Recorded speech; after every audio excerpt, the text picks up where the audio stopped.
오늘 함께 은혜 나눌 말씀은 창세기 24장입니다. 34절에서 48절까지 본문 읽도록 하겠습니다. 창세기 24장 34절에서 48절까지입니다.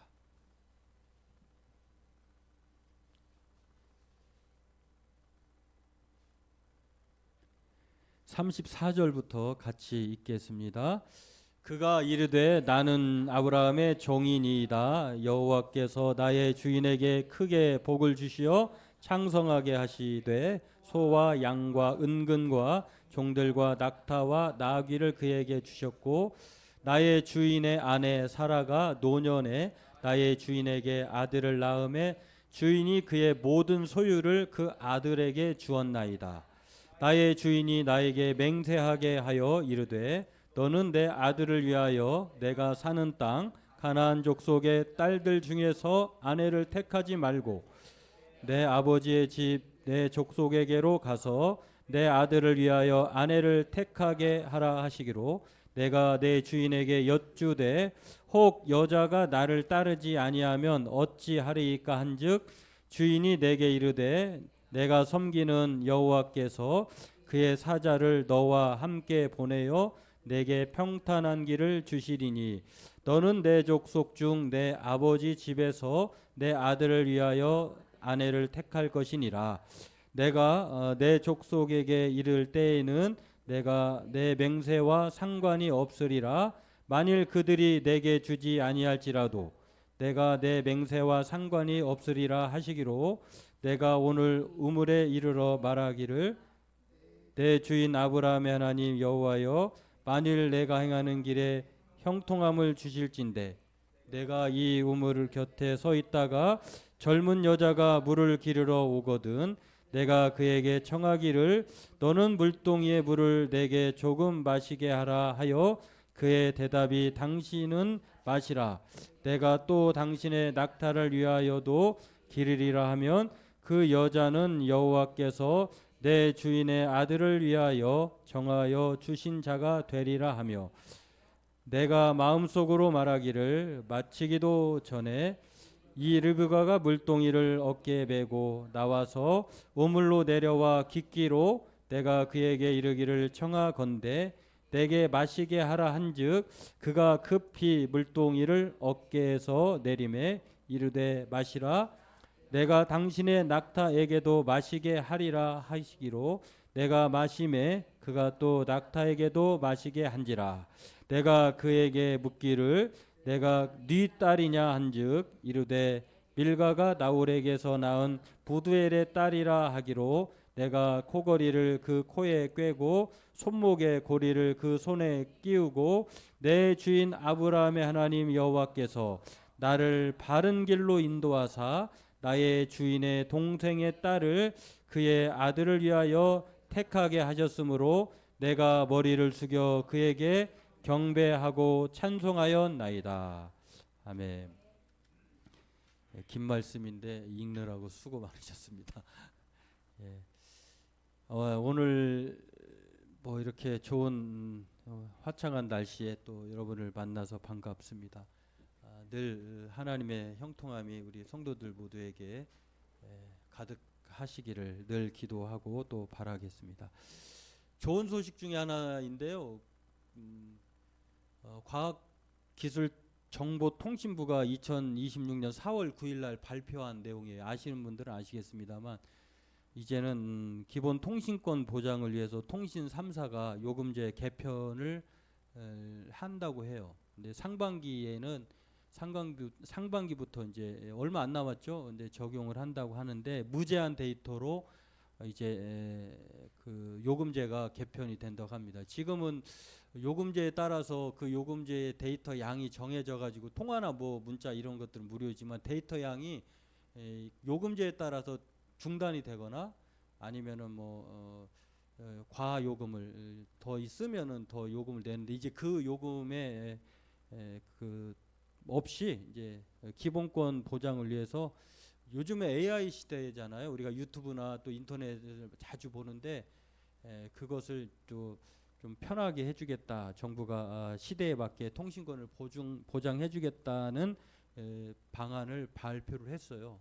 그러니까 지금 현재는 뭐 5,500원을 더 내야 뭐 이렇게 한다. 그거 없이 이제 한다고 하니 저와 여러분들이 이제 무제한의 시대가 인터넷 세상 AI 시대를 맛볼 그런 상황을 맞이하게 되어 있습니다. 그 소식을 듣고 좀 데이터가 모자라는 분들은 좀 대단히 희소식이죠. 왜냐하면 집에서 안 터지면은 뭐 요금 더 나갈까 막 걱정하고 또 뭐 또 더 나올까봐 빨리 뭐 끄기도 하고 하는데 이제 그런 시대가 없다는 거예요. 이 좋은 시대 우리나라가. 근데 저는 그 보도를 보고요, 개편 방향의 뉴스를 보고 문득 생각이 들었어요. 그보다 우리에게 잊고 있는 무제한의 데이터 시대, 예수 이름으로 기도하면 들으신다고 하는 하나님과의 이 통신 방법을 우리가 잊고 살진 않았나. 그보다 더 좋은 것인데 하나님과 통할 수 있는 소통의 방법이 기도라고 하는 예수 이름으로 너희가 이렇게 기도하라라고 하는 무제한의 그 통신권을 우리에게 하나님이 주셨는데 우리는 이 좋은 소식통을 사용하지 않고 살아가고 있지는 않는가. 오늘 이 본문에 나와 있는 아브라함의 종이 바로 이 무제한의 통신권을 어떻게 사용하고 있는지 우리에게 보여줍니다. 오늘 이 아브라함의 종에 관한 내용을 살펴보고 함께 은혜 나누기를 원합니다. 아브라함의 종은 뭐 아브라함이 가장 신뢰하는 종이에요. 이 종은 마치 그의 아들 독자 이삭이 태어나기 전에, 지금 이제 나이가 40이에요 이삭이. 지금 시대와 우리가 이제 창세기 시대를 똑같이 견주어서 볼 수는 없는데 그때 당시에는 40살이 올해도 살았고 40살이 결혼 적령기예요. 근데 이삭이 아브라함의 아들 독자 이삭이 나이가 40이 되어서 그의 신부감을 찾아주려고 하는데에 이 아브라함의 종에게 그 사명을 줍니다.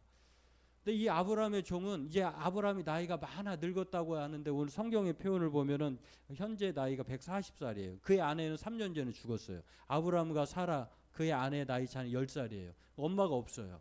자신도 나이가 많이 늙었다. 24장의 시작이 아브라함이 나이가 많아 늙었다라고 하는 시작의 말로 표현하는데 그러니까 엄마도 없고 자신도 나이가 들어가고 자기 아들에게 아내를 맞이해 주고 싶은데 그의 사명을 누구에게 주냐면 오래 전부터 함께했던 아브라함의 종, 학자들은 추정하기로는 엘리에셀이다라고, 다메섹 사람. 그러니까 집에서 기르어진 사람 다메섹 종인데 이 사람은 아브라함을 누구보다도 잘 아는 사람이에요.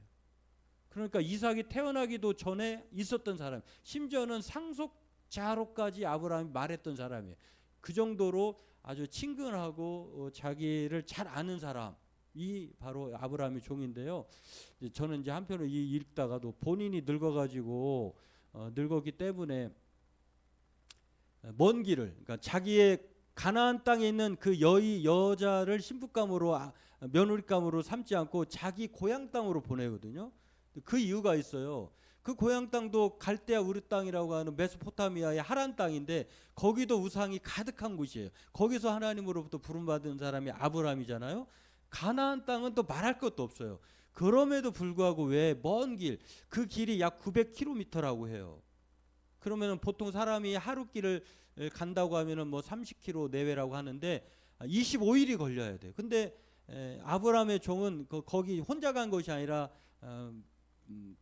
뭐 낙타를 데리고 가고 또 신부에게 전해야 될 뭐 여러 혼수품도 여러 가지 귀중품도 가지고 갔으니까 상단이라고 봤을 때는 더 느리게 갈 거 아니에요. 혼자 가는 것보다 한 25일, 28일 정도 걸리는 길. 혼자 가면 25일, 뭐 20기, 20일. 같이 가면은 25일, 28일 길을 왜 그것으로 보냈을까라고 하는 것입니다. 그 이유는 아브라함이 말을 했고 또 아브라함의 종의 기도에서 나와 있는 것처럼 하나님이 이 가나안 땅을 너의 씨에게 너에게 준다라고 하는 말을 했어요. 그렇기 때문에 신부를 데려와서 여기서 살아야 되는 입장이에요. 그러니까 이 말의 뜻은 아브라함이 하나님의 약속을 믿고 있다는 거예요. 하나님이 이 가나안 땅을 우리에게 주신다고 했어. 그러니 이 가나안 땅의 여인이 아니라 자기 고향 땅에 가서 신부감을 데려오도록 종에게 부탁했다라고 하는 것입니다. 이 부탁을 받은, 이 사명을 받은 아브라함의 종은 우리 앞서 말씀드렸습니다만 대단히 아브라함이 신뢰하고 아브라함을 아는 사람이면서도 대단히 충성스러운 사람인데 아브라함의 이 모든 삶의 여정을 함께한 사람이에요. 그러다 보니 아브라함이 다메섹 사람이니까 하나님을 모르는 사람이라고 우리가 예측해 볼 수 있는데, 그럼에도 이 사람이 그런 일을 앞두고 무엇을 가장 먼저 했느냐면은 기도하기 시작합니다. 지금까지 아브라함을 보면서 같이 겪어보니까 이 아브라함이라고 하는 사람은 가는 곳마다 시시때때로 하나님이라고 하는 이름을 부르면서 제단을 쌓고 기도를 하는 것을 누가 봤느냐? 그 집에서 길르었던 종이 본 거예요. 엘리에셀이라고 하는 다메섹 사람이. 그래서 이 신부감이라고 하는 주어진 사명을 앞두고 이 사람은 자신에게 특이한 행동으로 먼저 주어진 일을 이루기 위해서 하나님 앞에 기도하는 것을 봅니다. 뭐 기도의 내용은 앞서 전반부에 나와 있기 때문에 읽지는 않았습니다만 오늘 이 후반부의 내용이 기도에 자신이 기도한 대로 하나님, 내가 종의 그 부탁을 받고 먼 길을 가는데 나에게 순조롭게 이 일을 이루어지도록 해 주옵소서라고 하는 그 기도의 응답이 오늘 본문에 다 나와 있어요. 이삭의 아내 리브가를 하나님은 정말 기가 막히게 순조롭게 만나게 하신다라고 하는 것입니다. 오늘 이 아브라함의 종은요, 바로 그러한 면에서 아브라함이 신뢰하고 아브라함께 충성하는 사람이면서 그의 신뢰와 충성을 무엇으로 보여주고 있느냐면 기도로 보여주고 있다는 거예요. 자신이 해야 할 일을 앞두고 기도하는 종. 물론 그의 기도는 아마도 이 주인의 아브라함을 통해서 배우고 본 것을 그대로 행한 것을 볼 수가 있는데, 그렇습니다. 요즘 우리가 자녀들에게 보여주고 있는 것이 무엇일까를 보면 참 우리도 민망할 때가 참 많아요.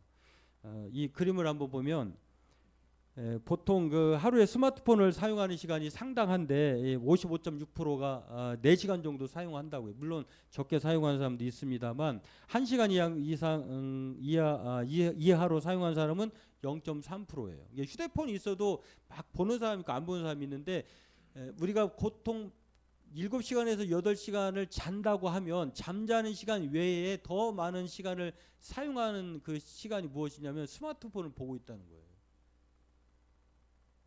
어떤 분은 지금 나는 스마트폰보다 TV를 더 많이 보는데 하는 분도 있을 수 있는데 찔리는 분도 계시겠지만, 여하튼 우리가 그렇게 매스 미디어에 노출되어 있는 시간이 많아요. 그러다 보니 또 그것뿐만입니까? 우리 한국인의 평균 스마트폰 사용 시간이 4시간이라고 5시간이라고 하니까 수면 시간을 제외하면은 많은 시간을 그렇게 보고 있어요. 그러면 우리들의 자녀들, 청소년들은 어떨까요? 2살 박이, 3살 박이부터 휴대폰, 태블릿 PC를 보게 해요. 그거를 시선을 거기에 멈추게 하고 뭔 일을 해야 되니까. 근데 결과적으로 이게 장기적으로 보면은 그 결코 유익한 것이 아니다. 우리에게만 봐도 우리가 뭔가 세상의 그 시간을 이렇게 빼앗기다 보니까 무엇을 우리는 더 상대적으로 적게 사용하고 있냐면 하나님과 대면하는 기도의 시간을 빼앗기고 있다는 거예요. 이게 우리가 살고 있는 AI 시대에 우리의 좀 민낯이다고, 이제 어두운 면이라고 볼 수 있는데, 이 조사가 저는 그리스도인도 예외가 아니라고 생각을 합니다.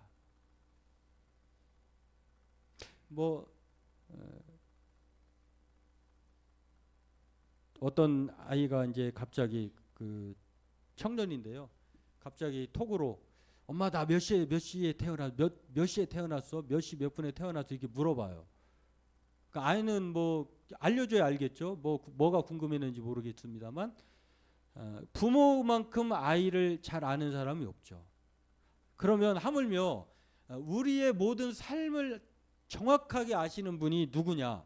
그래서 성경은 시편 기자는요, 하나님을 뭐라고 표현했냐면 하나님은 신묘막측하심. 지금 이제 개역 개정은 안 하죠. 그전 성경은 하나님은 신묘막측한 분으로 표현했어요. 어떤 분이시길래 신묘막측하다고 얘기할까? 그 말씀이 시편 139편에 나와 있는데, 하나님은 우리의 장기를 창조하셨다고 했어요. 오장육부 우리 속에 있는 거 있잖아요.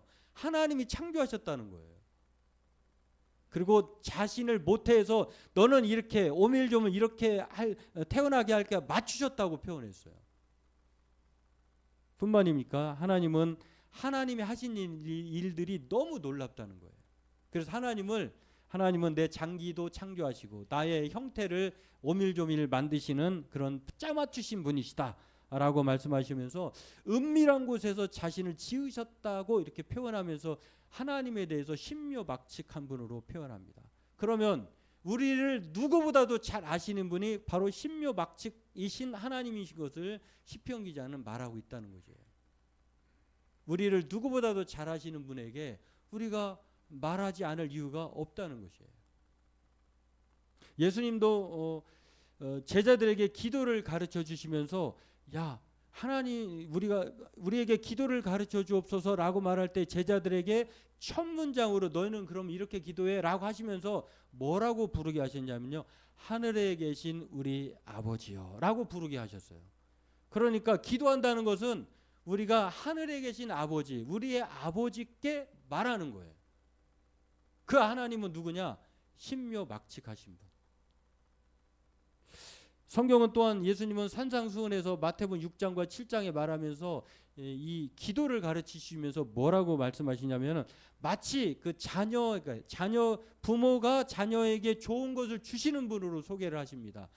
예를 들어서 얼마나 악한 뭐 평상시 짠돌이든 뭐든 이간에 자녀에게 좀 야박한 분이라 할지라도 그런 아버지 부모라 할지라도 그 자녀가 좀 떡 좀 주세요, 빵 좀 주세요, 과자 좀 주세요 하면은 어떤 부모가 애따 먹으라 하고 돌을 주겠느냐 이거예요. 하나님은 떡을 달라고 하는 나쁜 부모라도 떡을 달라고 하는 사람 그 자녀에게 돌을 주지 않는다는 거예요. 생선을 달라고 하는 사람에게 자녀에게 악한 부모가 뱀을 주지 않는다는 거예요. 그 정도로 이 악한 부모라도 좋은 것을 줄 아는데 하물며 너희 아버지겠느냐라고 예수님은 반문하시면서 기도는 우리에게 하나님이 좋은 것을 주시고자 하는 수단으로 우리에게 주었다고 하는 것을 말씀합니다. 이 누가복음에는 같은 내용인데요. 이 좋은 것을 뭘로 표현했냐면 성령이라고 말을 했어요. 그러니까 우리가 기도하면 성령이라고 하는 것은 하나님 자신을 주신다는 거예요. 아브라함의 종이요. 이 기도할 때 뭐라고 표현하냐면 24장 12절에 보니까 그렇게 말했어요. 그가 이르되 우리 주인 아브라함의 하나님 여호와여 원하건대 오늘 나에게 순조롭게 만나게 하사 내 주인 아브라함에게 은혜를 베푸시옵소서. 그러니까 순조롭게 이 아내를 그 이삭의 아내를 데려오도록 순조롭게 만나게 해달라고 기도했는데 진짜 순조롭게 만나게 하셨어요. 기도한 대로 된 거예요. 이 순조롭다고 하는 표현은 우리가 잘 아는 단어 헤세드, 인자하다, 뭐 친절하다 이런 뜻이에요. 하나님께서 친절하게도 이 아브라함의 종의 기도에 순조롭게 응답하신 것을 오늘 본문 우리가 확인한 바처럼 그렇게 보여주고 있다라고 하는 것입니다. 그래서 이 성경은요 저와 여러분들에게 믿음의 표현이자 또 동시에 그 문제를 해결해 주시는 이 기도할 것을 우리에게 예수님은 그래서 끊임없이 이게 현재 동사인데 구하고 찾고 두드리다 마태복음 7장 7절에 쭉 나와 있는 말씀인데요. 이 말씀 구하고 찾고 두드리라고 하는 말이 이게 동사이면서 명령어예요. 하고 말 것이 아니라 항상 해야 할 것으로. 왜냐하면 어떤 부모가 좋은 것을 안 주려고 할 거예요. 주고 싶은데 어떤 분은 이제 기도에 필요가 없다라고 하나님이 다 아시는데 우리가 뭐 굳이 귀찮게 알려줘야 됩니까? 라고 말할 수 있지만 그러나 그것은 하나님이 우리가 받을 준비를 하게 하시는 거예요. 하나님은 늘 주고 싶은데 받고 싶은 사람이 의도가 없어요. 그래서 우리로 하여금 좀 구하라, 찾으라, 두드려라 라고 하는 우리로 하여금 준비하게 하시는 것이 바로 기도다라고 하는 것입니다. 심지어는 제가 이 말씀 읽으면서요 마태복음 7장 이런 12절 이렇게 말하면 기도에 관한 이야기를 구하고 찾고 두드리라 얘기하시면서 뭐라고 말씀하시냐면은 무엇이든지 남에게 대접을 받고자 하는 대로 너희도 남을 대접하라. 우리가 이걸 황금률이라고 표현하잖아요. 근데 이게 왜 갑자기 기도의 이야기 나오다가 대접으로 갈까? 그러니까 남에게 내가 좀 대접을 받고 싶으면 똑같이 하라는 거예요. 이 말을 연결해서 보면 우리가 하나님을 하나님으로 대우하는 것, 대접하는 것은 바로 구하고 찾고 두드리는 것이구나. 반대로 얘기하면 기도 안 하면은 하나님을 하나님으로 대접 안 한다는 거예요.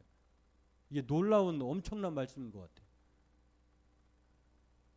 우리 스스로에게 한번 물어보시죠. 물론 막 여기 나와서 대표 기도하고 교회 나와서 기도하는 것만이 기도가 아니에요. 우리가 순간 찬송하는 것도 기도고, 우리가 순간순간 그때 뭐 꼭 형식을 갖추지 않아도 우리가 마음속으로 그때 순간순간 떠오르는 것도 우리가 기도로 포함해서 볼 때에, 그렇다고 하면 우리는 얼마나 하나님을 의지하면서 기도할까. 기도하는 사람은 더 기도해야 될 것이고, 기도 안 한 분들은 이 기도해야 될 이유를 오늘 이 아브라함의 종을 통해서 우리가 발견했으면 좋겠습니다. 그것이 바로 하나님을 하나님으로 대접하는 것, 인정하는 것. 그것을 하나님은 기뻐하신다는 거예요. 좋아하신다는 것입니다. 베드로 사도 같은 경우는요, 우리의 염려를 다 주께 맡기라 이렇게 말했어요. 예수님도 수고하고 무거운 짐을 짐진 자여 다 내게 오라 이렇게 말씀하셨잖아요. 베드로 사도로 맡기라고 했는데 베드로전서 5장 7절에 보니까 이 맡기다라고 하는 헬라어의 뜻이 무엇이냐면 던진다 이런 뜻이에요.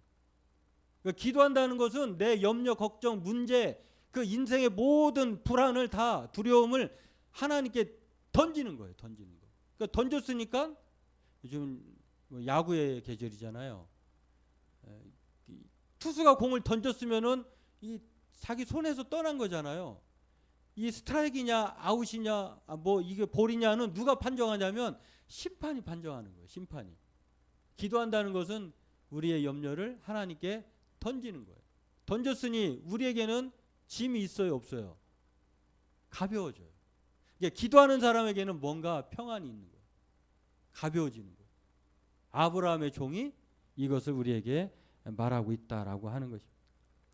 예전에 천국 전화번호에 관한 그런 암호, 전화번호에 대한 유머가 재미있는 이야기들이 막 떠돌았어요. 그래서 이 말씀을 준비하다가 제가 구글링을 해서 구글에 검색을 해봤어요. 천국 전화번호가 뭐지? 라고 물어보니까 여기 나와 있나요? 예. 어떤 사람은 이제 다국적인이 이제 영어를 하는 사람이 한국어로 말하는 사람이 있었는가 봐요. 그러니까 먼저 영어권에 있는 한 성도가 저라고 하면서 333입니다. 저 333이래요. 이 저 333이 무슨 전화번호인가라고 이렇게 찾아보니까 이 영어 표기로 예레미야 33장 3절이 저예요. 저. 앞에 말을 따니까 저라고 얘기했던 거예요. 그래서 이 사람은 자기가 힘들고 지치고 어려울 때마다 예레미야 33장 3절 말씀이 뭐죠? 너는 내게 부르짖으라 내가 응답하겠고 네가 알지 못하는 크고 비밀한 일을 보이리라 라고 하는 이 말씀이거든요. 천국 전화번호래요 이게. 옆에서 듣고 있던 다른 성도가 저는 작은 방에서뿐만 아니라 MT 가서도 하나님께 직통으로 전화해요. 그 번호가 뭐라고 했냐면 MT77이에요. 이 MT77은 저 333보다 더 모르겠는 거예요. MT77? 이게 뭘까요? 영어로는 마태복음의 MT가 매튜, 마태가 바로 7장 7절이에요. 그게 뭘까요? 우리가 잘 아는 구하라 그러면 주실 것이오라고 하는 말. 찾으라 찾아낼 것이고 돈을 두디. 이건 대단히 우리가 잘 아는 말이에요. 한국 할머니가 답답한 나머지 저도 모르겠고 MT도 모르겠는데 도대체 한국 사람이 알아들을 만한 천국 전화번호가 있습니까? 라고 물어보니까 지나가던 옆에 있던 할아버지 한 분이 있죠. 왜 없겠어요? 누구든지 급하면 119를 부르세요. 119 누르세요. 119라고 가르쳐줬는데요. 119가 뭘까요? 누가복음 11장 9절 말씀. 이게 마태복음 7장 7절과 연결되기도 해요.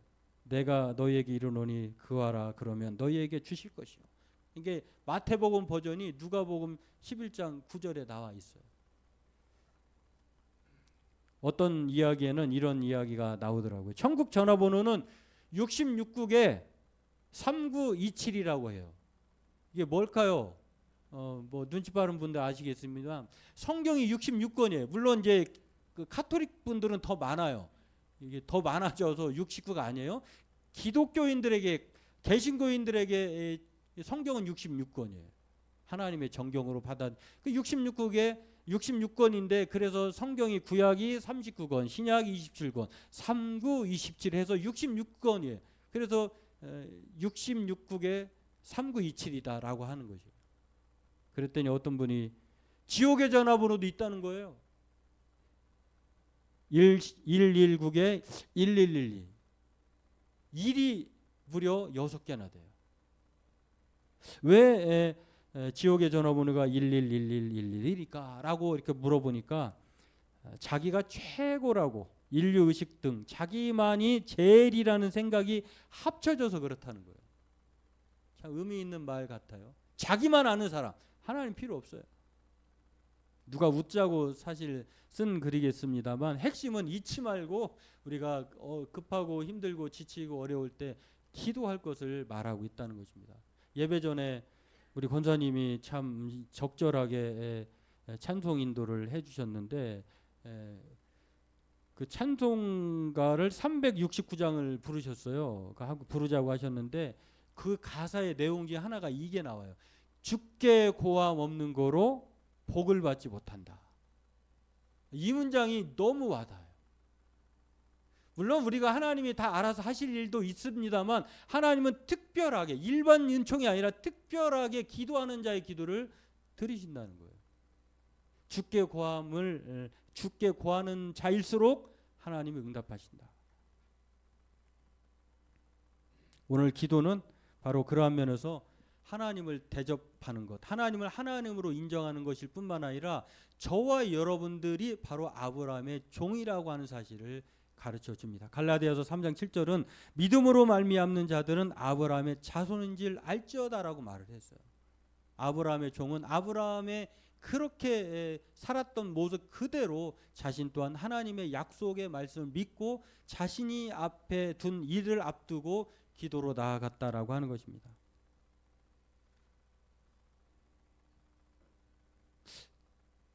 최근에 이혼 숙녀 캠프라고 하는 그런 내용이 있었는데요. 그 내용을 보니까 거기에 정말 놀라운 일이 있는데 그 작은 교회 목사님이신데 이분이 결혼을 하지 않고 동거를 하셨고 동거도 여러 번 해서 같은 분하고도 한 번 했지만 같은 분하고 3번 헤어졌다 뭐 하기도 아무튼 그런데 이분이 사연은 있더라고요. 보니까 어떻게 목사님이 결혼 안 하고 7년 동안 동거 생활만 할까? 그 여기에 이제 그러면서 사실혼 관계예요. 서류상으로는 결혼한 것이 아니다. 사실혼 관계 이분들이 서로 이혼하기 위해서 여기 이제 신청을 한 거예요. 근데 이 신청자는 아내 되시는 분인데 이분은 37살 먹으신 분인데 명문대를 나왔어요. 영어 학원을 해요. 대단히 에너지가 넘치는 분이에요. 근데 이 남편 되시는 분은 서울에서 목회하시는 분인데 이분은 아버지가 어렸을 때 초등학교 2학년 때인가 아버지가 2발을 잃으셨어요. 그 아버지가 자살하시려고 하는 거를 자기가 발견하고 막았는데 아버지가 자기를 물어뜯었다고 해요. 근데 아무튼 불행한 가정이에요. 어린 시절에 보니까 또 장남이에요. 근데 이분이 여하튼 이런 우여곡절 끝에 하셨는데 저 이호선 교수가 상담가이면서 김학철 교수의 아내예요. 저분도 대단히 요즘에 아주 그 상담하는데 아주 시원시원하기 짝이 없더라고요. 대단히 시원시원한데 이분이 목사님에게 뭐라고 기독교인인 목사님 그 부부의 가족이 사실혼 관계에 있는 목사님에게 뭐라고 얘기했냐면 왜 시인이 없이 살아요? 기독교인이라고 보니까 상담 기록지에 기독교인인 것을 표시했을 거 아니에요? 그리고 수도 없이 저거 막 돌려보는 거 많이 사람 볼 거예요. 그러면 목사님이 결혼하고 저렇게 동거 생활해도 되나? 이런 말을 할 수도 있을 게고 뭐 그분의 개인사니까 뭐라고 뭔가 말하지 못할 게 있겠죠. 근데 현재 목사라고 자꾸 얘기하니까 그게 좀 거슬리는 거예요, 사실은. 근데 그분이 그분에 대한 이호선 교수의 상담 솔루션 해결책이 뭐냐면 목사님 왜 지금까지 신이 없는 것처럼 살아요? 이렇게 물었어요. 그러니까 저도 궁금해가지고 이렇게 들어봤어요. 제가 그 말도 잘하더라고요. 설교도 잘해 보니까. 야, 그래서 이걸 어떻게 해석해야 될까? 중요한 거는 우리가 신 없이 살 수 있다는 것을 저분을 통해 뭐 여러 가지 통해서 알 수가 있어요. 근데 신 있게 그럼 사는 것이 무엇일까? 바로 하나님 앞에 기도하는 삶이다라고 하는 거예요. 물론 저분이 기도 안 했다는 말은 아니에요. 그런데 기도하면 할수록 우리 삶이 내 자신이 변한다는 거예요. 우리가 잘 아는 야곱을 보세요. 야곱이 이스라엘 되는 과정을 보세요. 지금까지 야곱이 창세기 32장 33장에 보면은 지금까지 야곱이라고 하는 사람은 자기 꾀와 자기 지혜로 산 사람이에요. 그런데 그래서 형이 400명이 그 자기를 죽이려고 앞장서서 왔을 때에 그가 마지막으로 방법을 취한 것이 무엇이냐면 형의 예물을 그거 필요 없어요. 하나님과 씨름을 합니다. 그러면서 하나님의 사자와 씨름하면서 하나님이 나에게 복을 주시지 않으면 내가 놓지 않겠습니다. 하나님의 대리자인 사자와 씨름할 때에 하나님의 사자가 이길 수 있는데도 져줬다고 봐요. 져줍니다. 그리고 그의 환도뼈, 엉덩이뼈를 때려요. 그 이후로 그의 이름은 야곱에서 이스라엘로 바뀌었을 뿐만 아니라 하나님과 겨루어 싸워서 이겼다라고 하는 뜻이 이스라엘인데요. 그는 평생 그 이후로는 자기 지혜와 자기 속임수의 달인 아니겠습니까? 자기 힘으로 살지 않아요. 이제는 그 이후로부터는 어떻게 사냐면 하나님의 힘으로 살아요. 그렇게 꽤 많고 속임수의 달인이었던 사람이 이제는 그 이후로 33장에 보면은요, 자기가 앞장서서 형님을 보니 내가 하나님의 얼굴을 보는 것 같습니다라는 이런 고백을 해요.